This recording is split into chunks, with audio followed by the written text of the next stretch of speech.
Star Trek books. They've been around for decades. Join us, the Trek ladies, Kavura and Jen, as we discuss the novels one at a time. Welcome to the Ladies Trek Library.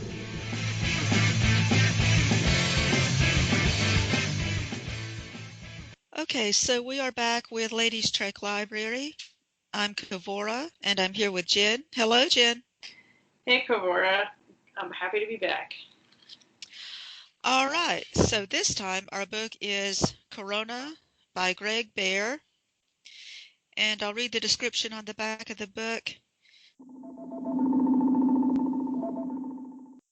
An awesome, sentient force of protostars, Corona, has taken control of a stranded team of Vulcan scientists. The Enterprise has come on a rescue mission with a female reporter and a new computer that can override Kirk's command. Suddenly, the rescuers must save themselves and the entire universe before Corona unleashes a big bang.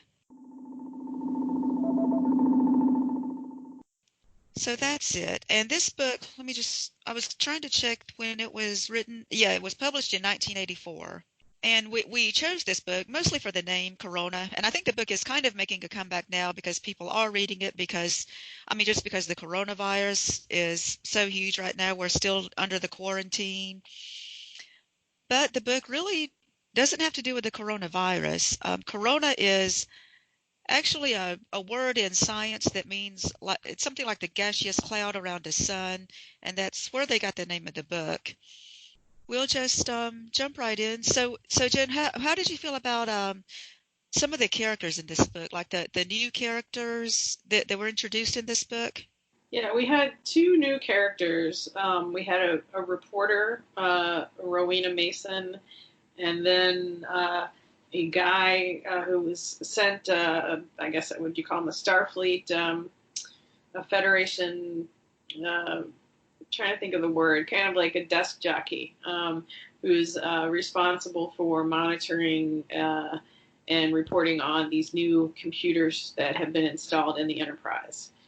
And the character of Veblen, he reminded me a lot of characters that we have seen on the original series, sort of the pencil pusher who comes in from headquarters, who's kind of at odds with Captain Kirk and the rest of the crew because he's all about being by the book. So I liked him as a character, and he kind of had the way things ended with him was a little interesting, which we can talk about later. And then the character Mason, the reporter, I don't know how I felt about her as much. I mean, part of me kind of thought she's a little bit of a Mary Sue character. She's a reporter from a colony planet that's very sheltered. She's never met aliens before, and this is her big assignment, is to be on board the Enterprise. And she has a lot of prejudices against aliens, but she wasn't a terrible character. And she also sort of had a nice arc where it's at the end, where she, experienced a lot of new things and her opinions about things changed. So about Veblen, I saw him, like, he was the computer guy, right? Because the Enterprise has this new computer installed that can, well, they call it monitors, that there's the command monitor that can run command, and then there's the medical monitor that has to do with what doctors do, Dr. McCoy's field. And so Veblen is the one that's there to maintain the computers, and he's supposed to be the expert on these monitors. And so they say he's not exactly Starfleet, he's not a military person, but he's there because those monitors are there, and he's the expert on those.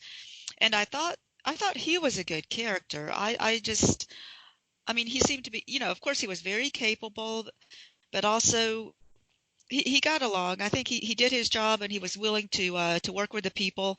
And he admitted that, once we got into the story, he wasn't sure that the whole monitor thing was a good idea, even though he said he still had to defend it because that was his job. So he, to me, was a character of integrity, and I liked that. as far Yeah, as, oh, yeah. Oh, you do you know, want to say something?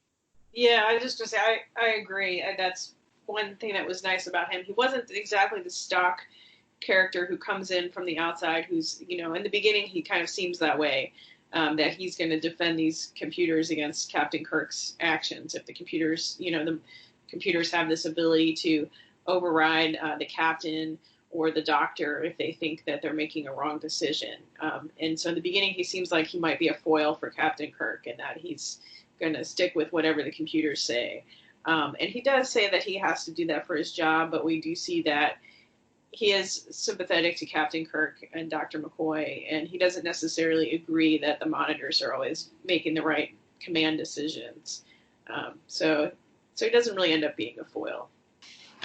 And as far as the reporter, Rowena Mason, she was so of course she was like the main guest star in this book, and we know that she's young and she's never left her home planet. She's from a human colony, and she is a reporter.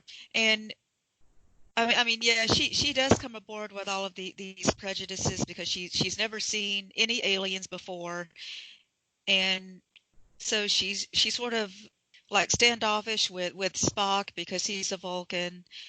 And yeah, her character was like it starts out not being very likable, and because you're looking at her going, I mean, really, this is Star Trek, and you're this racist type of person. But I mean, but I do like how she interacted with Uhura. They made her roommates with Uhura, and Uhura was very nice to her and kind of and told her like you need to get over your prejudices because we've seen a lot and we know that. I mean, everybody's, what, almost like what is going on in the world today. They're saying like everybody's important. Humans are important, but we're not more important than the aliens. And like you said, Mason does go through this arc in the story. The the problem I have is that it's almost like the character was created just to get over her prejudices. I mean, the story's not as satisfying when you can kind of see the wheels turning, like when you know that, like she's only there so that she can learn a lesson. I just kind of got that feeling from her. Yeah, I agree. And I also felt like sometimes bringing in an original character, adds a lot to the story. And of course, we had episodes in the original series where there are new characters that come in that are humans from Starfleet or just other humans, and they add to the story. But in this book, I sort of felt like not only was she just there to learn a lesson, but a lot of the scenes and things that happen could have been given to a character that we already had. So, I mean, they, of course, not the lesson being learned, but a lot of the things that she observed and how she moved the plot forward, that could have been Uhura, who really wasn't in the story very much. Or it could have been one of these other characters, like we really didn't see Sulu at all. Scotty was like, he had a couple of lines. So, that was my other thought too. Why not give more of this to a character that's part of the crew rather than creating an original character? But Right, and maybe it was just the way they had to do it back then and have these guest characters. And another thing was that there was, besides Spock, in this book they said there's one other alien on the ship, and his race is Andoran.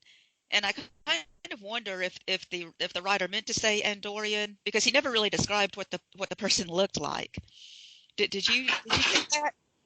oh well, it's interesting because I have the paperback version, but I actually read it on my Kindle because I was reading it a lot at night and I needed the light. Okay.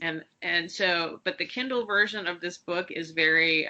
This happens some on the older ones. It's like they used a computer or something to transcribe it all. So a lot of the words come out like there'll be a gap between two, in the middle of a word, there's like a space, or the lines are messed up, or some of the words, don't transcribe exactly. They'll have a weird symbol in the middle. So if I saw that in there, then I probably assumed that it was part of the bad ebook, uh, format. Okay.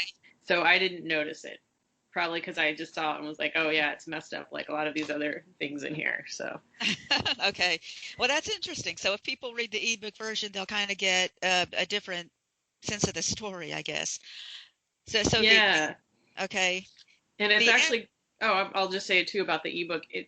It's actually, in this case, it was good that I had the actual copy, because there were a couple of times where the formatting was so messed up that it wasn't clear like who was speaking, because you couldn't really see the paragraph format. So I actually had to go in and look at the book. And I have had that problem with ebooks before, so that's kind of a shame. Yeah, it doesn't sound good. I think they've made it better for the modern ebooks, right? It's just these older ones that have that problem. Yeah, it's just the older ones. Okay. So the Andoran, they had a name for him too. I forgot his name right now, but he wasn't really a major character in it. But he was someone that they said is obviously an alien, because it was someone else that Mason kind of was squeamish about. So and then when we start talking about, the major characters like Kirk, Spock, McCoy, how do you feel they were handled in this book? I think the author did a good job. As I mentioned, Sulu's really not in it. Maybe he's mentioned in one line or two. Scotty has a couple of lines.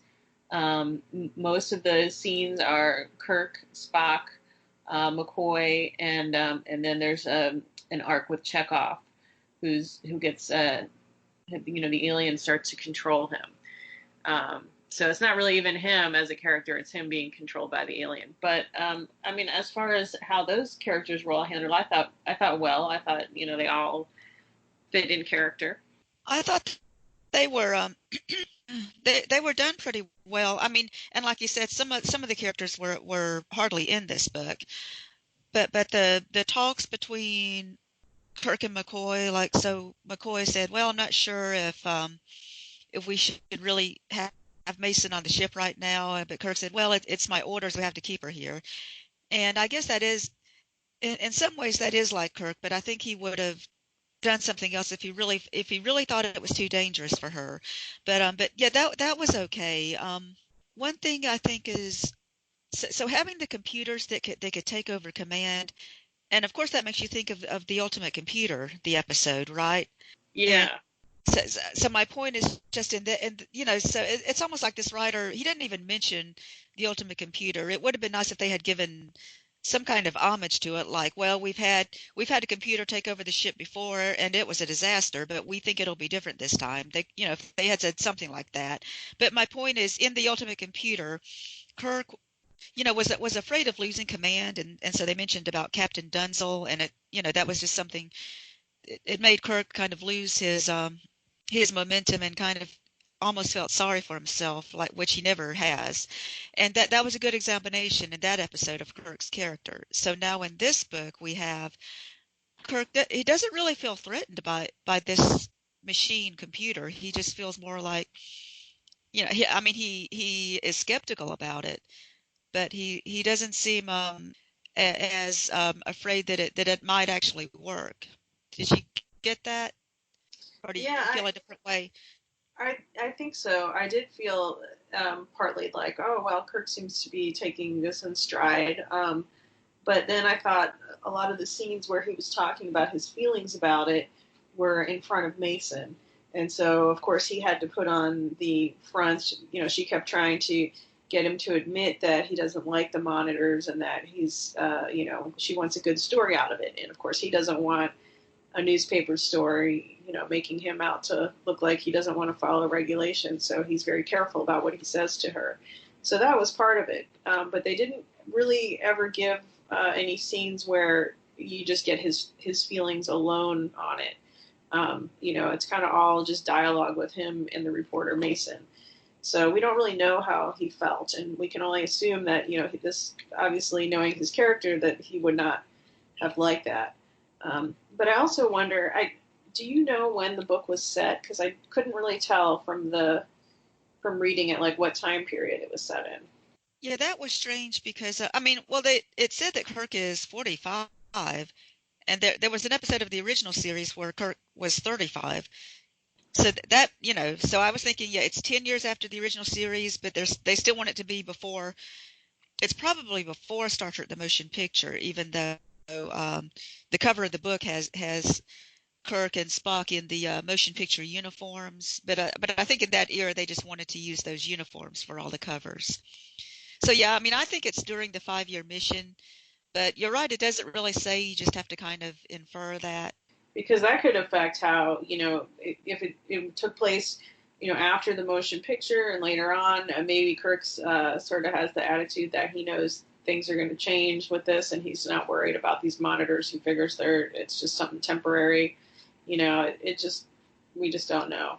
Right. We don't know exactly what he felt exactly. Yeah, because I do know. Yeah, when he was talking to Mason, he wanted to give a certain impression to her, and he didn't want to say what he really thought. Now the thing about McCoy in this book, that one page that said that McCoy gets very emotional and he actually has to take drugs to counteract that. That was something new. Yeah, and they just kind of threw that out there. I didn't really explain it other than this one line about, McCoy's talking about how his emotions and things like that, and dealing with sort of depression is hinted at, and how he has to take medication to control his emotions. But then they don't talk about it again, and it's kind of like, wonder why that was in there. Yeah, that was strange. And as far as Spock, I think he was just Spock in this book. I think he was in character, but he was only used as far as how he related to the story. There were no real insights except finding out that he has this other relative. The Vulcan woman T'Prila is related to Spock through some complex thing on his father's side. And actually, yeah, we didn't mention the Vulcans that were on the station. As far as their characters, I think well the thing is they didn't really act Vulcan-like through most of the book, just because they had been taken over by this alien entity. And I do like how the book added more to Vulcan culture. It had all these Vulcan words and things, and that was interesting, but it wasn't really like it was more like trivial things as far as the story was concerned. Uh, yeah. Well, the Vulcan characters. It's hard to. I mean, they were being controlled by an alien presence, so they weren't really acting in character. Um, I did have to kind of chuckle at the fact that this Vulcan researcher, T'Prila, T'Rous is her daughter, happens to be related to Spock. Yes. They can't just have a Vulcan researcher. She has to be related to Spock somehow, and they don't really, they kind of explain it, but it's complicated how they're related. Cousins or something, and of course he's met her once. But we don't really get to see too much of them as Vulcans, because they're, by the time, when we first see them, they're being controlled by an alien presence. There is one brief mention of this ritual, the Kani 4, which they don't explain in a lot of detail, and I don't. I mean, I looked it up. I don't see anywhere else in the novels or on the show where this was ever mentioned before or again. So we don't really know what it is. It's just some ritual that Vulcans undergo when they're children, and from what I could gather from reading the book, it seems that because the two children, T'Prila's two children, Radek and T'Rous, were so young when the alien presence came, they had not yet undergone the Kani 4 ritual. And so that made their minds more susceptible to the alien presence. And the alien was able to use them as its main, the children were the main way that the alien was controlling everything. And through the children, it could also control the adults. And so the best I could determine is that this ritual has something to do with once they undergo the ritual, then their mind is more set and they're more in control of their own mind. But until they undergo it, their mind is susceptible to influences. But there really wasn't a lot of background given on that, so it was kind of a bit confusing. I got the impression that the alien entity, which they had named Corona, it was easier for it to control the children, because it started influencing the children first, but then it could control the adults because it did, but somehow it was able to control the children first just because it was easier for them. And yeah, about the Connie Four ritual, I mean, the book did say it was a ritual, but to me, the way they did it in the book, it was just a mind meld.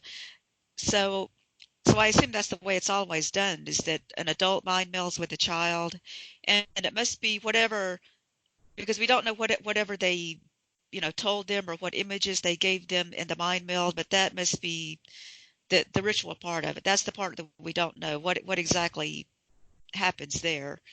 Yeah, and it was a little weird that so the children were under the aliens' influence, and then the crew discovered that the alien was able to influence everyone through the Ebacra radiation, and so if they could shield the Vulcans from radiation, the alien could not get to them to control them, and so they made these shields, so they were able to get the Radek, who's the son, shielded so that the alien could no longer infiltrate his mind. But by that point, he had been under the alien influence for most of his life since he was very young, so he really couldn't think on his own. And then it was like, oh, then his mother can perform this Connie 4 ritual, and then it'll be harder for the alien to, if he's no longer shielded, it'll make it more difficult for the alien to influence him again. And that kind of just didn't make sense. It was like, oh, let me do this ritual, and then you'll be able to fight against the alien. Right. When even the adults, were controlled by the alien too. So Right. yeah, yeah. And the other thing you mentioned about how the Vulcan words like conifer were like there's no other reference to it. I mean I like that the book has other Vulcan words, but then nothing in this book was really, like the way like some of Diane Duane's Romulan words and things were used in other books that were not written by her, but nothing in this one was really carried over. I guess no one really felt like this one, you know, had enough content or made enough of an impression to really use again. Yeah, I think that there may have been one other Vulcan word, which so it ends with Prilla, the mother, is able to perform this ritual on her son Radek, but her daughter Tarouse is still on the planet, and the reporter Mason is there, and so she's going to have to be the one to administer this Connie 4 to Tarouse, the daughter. And she first does a mind meld with Spock so that Spock can impart memories of, and let her know how to do this, because he's not going to be able to do it because the aliens are taking over him.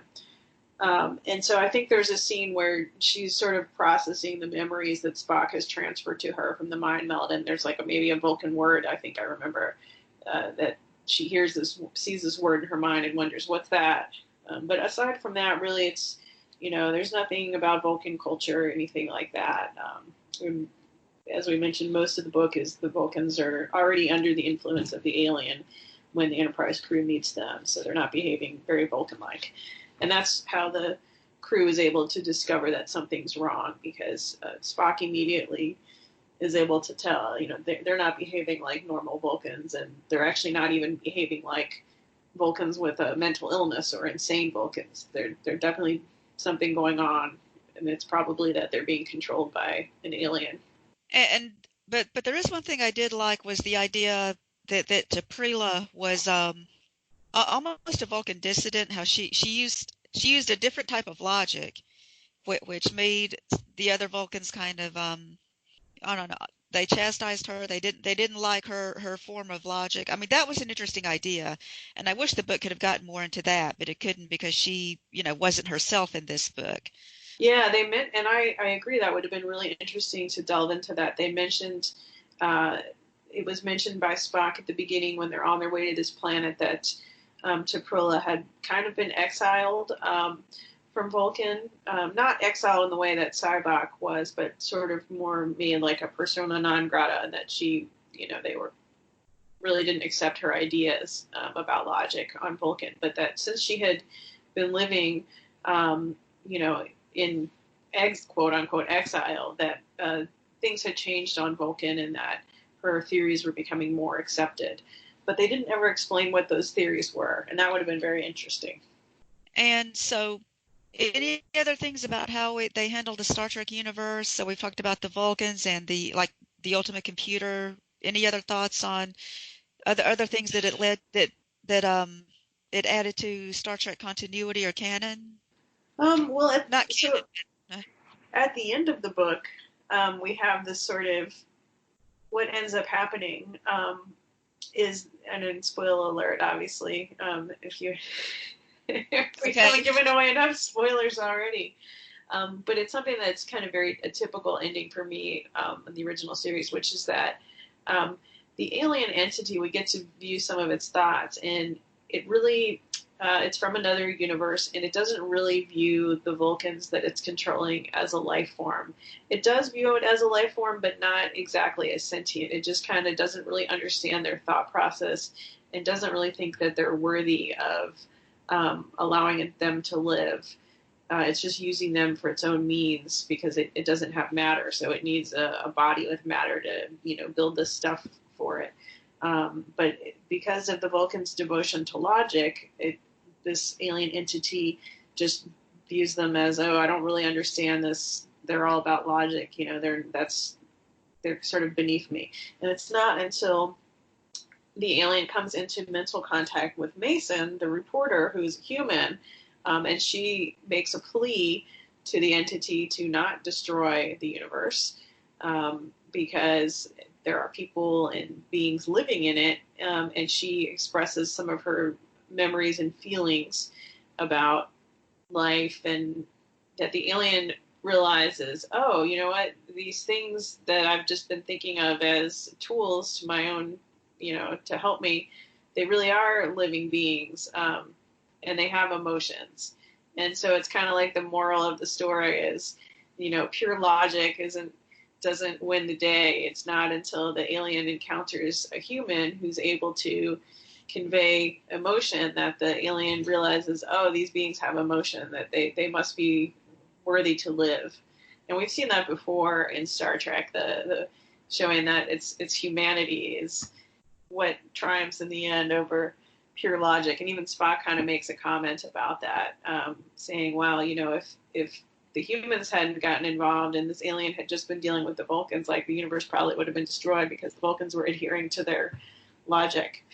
That was an interesting idea at the end. I feel like the book had that great payoff at the end where the being decides to change its mind instead of, like, because it was going to create a new universe which would have destroyed this universe, and it didn't care, but then it decides, well, to not do that, and it was because of Mason.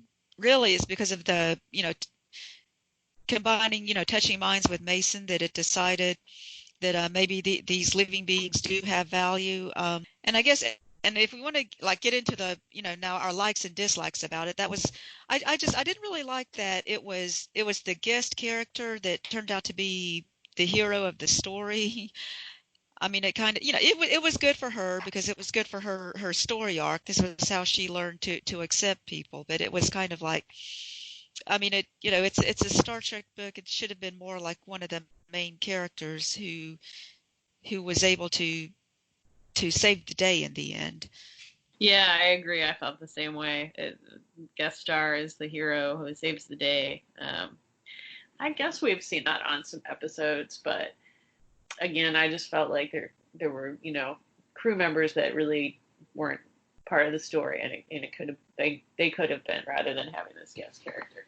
I mean, in some ways, it's like the previous book we reviewed, Uhura's Song, where the writer seems more comfortable with the guest characters than the established characters from the show. Yeah, in Uhura's Song, we had the character whose name I'm blanking out on. The doctor, Evan, was it Evan Wilson? Yes. Yeah, who was like the main star of the story, not Uhura, despite the title. And it's similar here. It's like they bring in a new character and make them the star, which is not. I didn't really like that, but I still thought it was a good book. I enjoyed it. It was short, but it was fast enough moving, and it was interesting. Well, I know that this writer, Greg Bear, he was a science fiction writer, and this was his only Star Trek book. And it did say, like right at the beginning when he did his acknowledgments, I think he did say that he is a Trekkie, that he helped illustrate the Star Trek concordance. But to me, I think just from reading the book, it didn't feel to me like he was a Star Trek fan.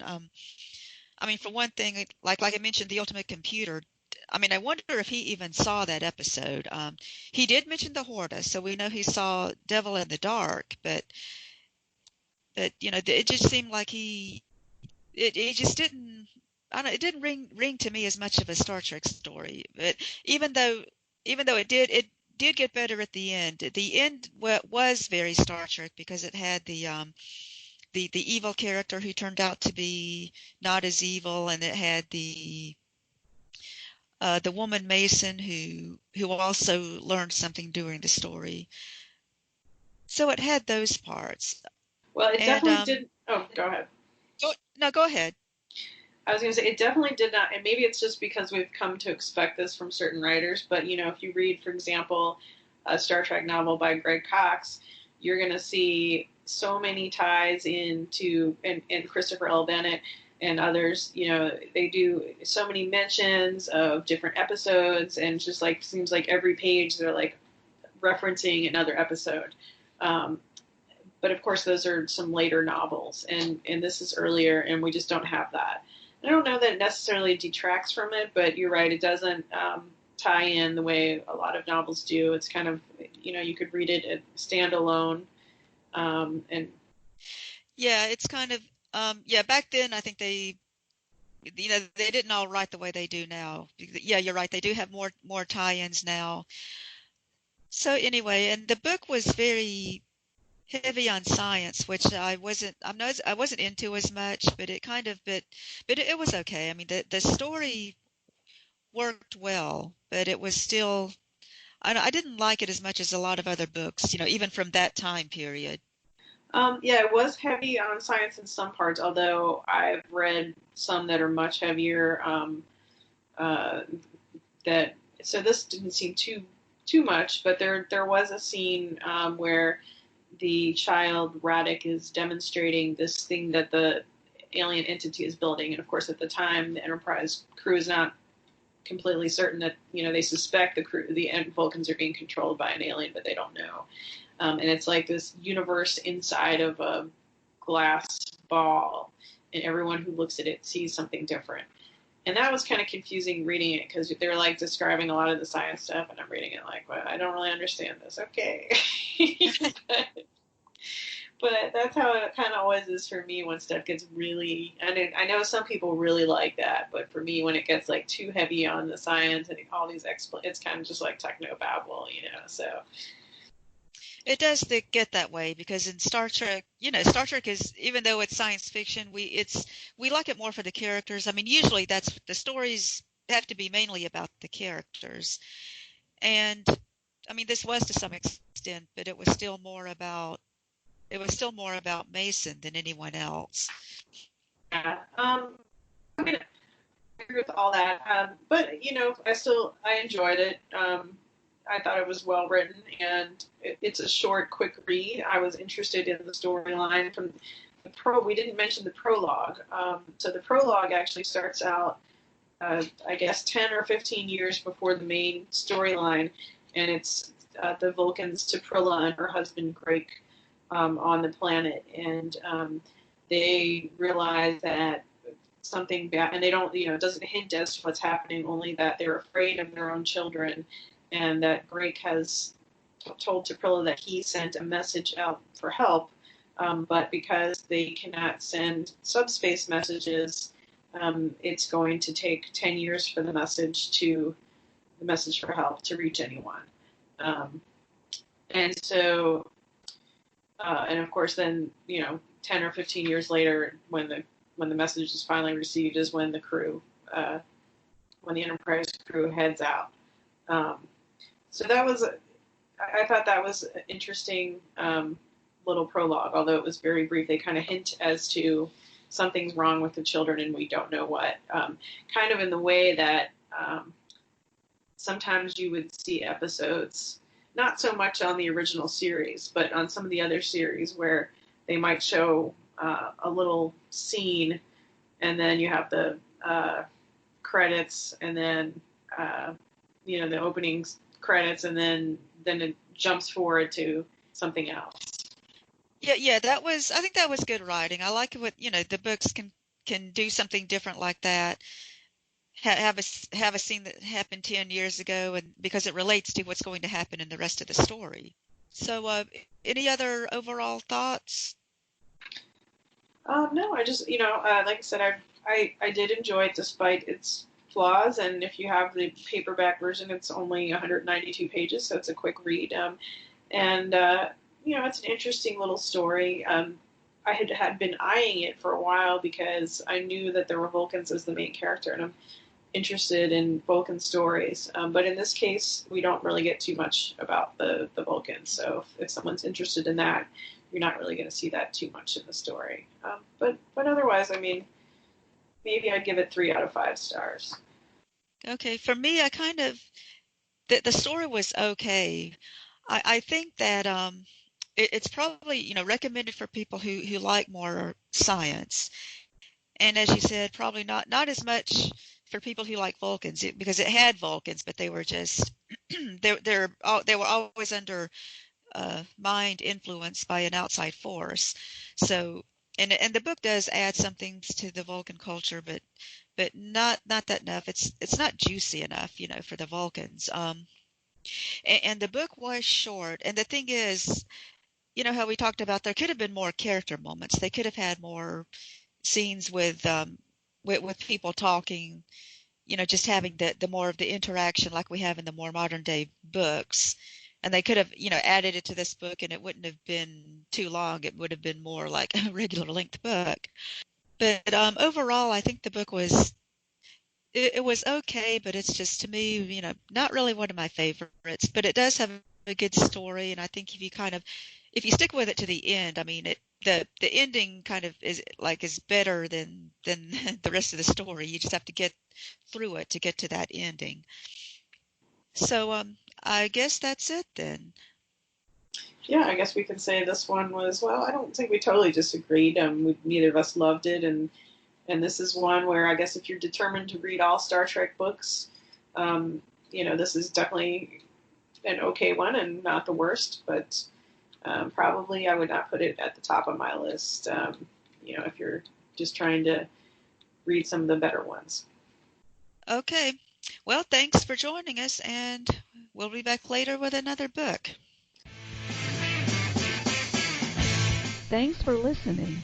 Make sure you hit that subscribe button and join our Facebook group. Live long, and may the Force be with you. Nanu Nanu.